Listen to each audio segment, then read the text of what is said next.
would always stress is be goal oriented. I mean, we're all measured ultimately on accomplishing stuff at work.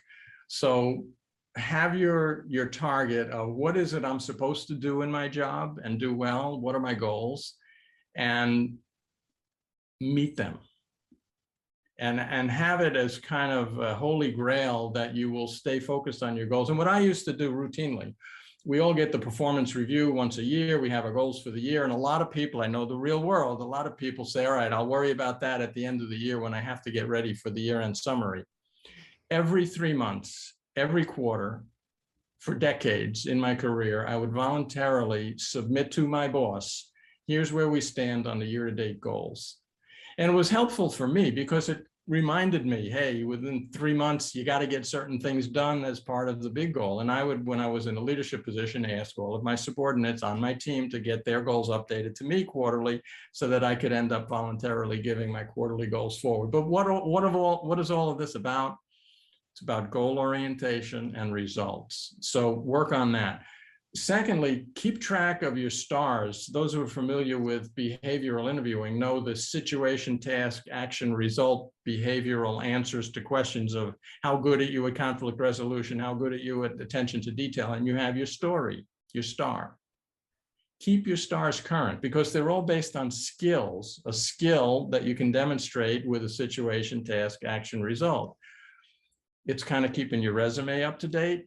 And it's kind of keeping your mind up to date with where are my skills moving in the right direction and what skills do I need to develop that I haven't had the chance or opportunity to do so.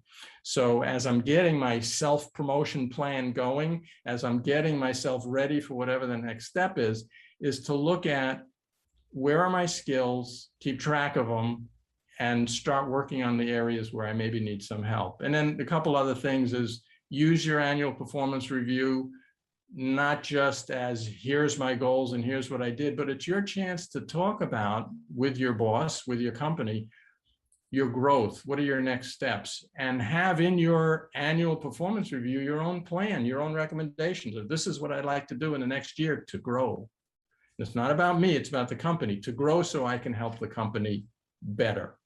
So get that marriage between your interests and skills and their needs and how you can show in your development plan, not just technical stuff, but growth and development stuff. Volunteer, get yourself exposed in the community and the corporation as there's campaigns, as whatever's going on where you can start to practice the skills, get some volunteer time. You know, it's hard to fire a volunteer. You almost can't mess up as a volunteer. So it's kind of lower risk, high reward. Whatever skills you develop as a volunteer, they're great. And you learn a few things and maybe you fail a few times, but it's in a good environment. So know your goals, update them quarterly, look at ways that you can build your performance review to help you in your growth, and then volunteer for stuff throughout so you keep developing more skills.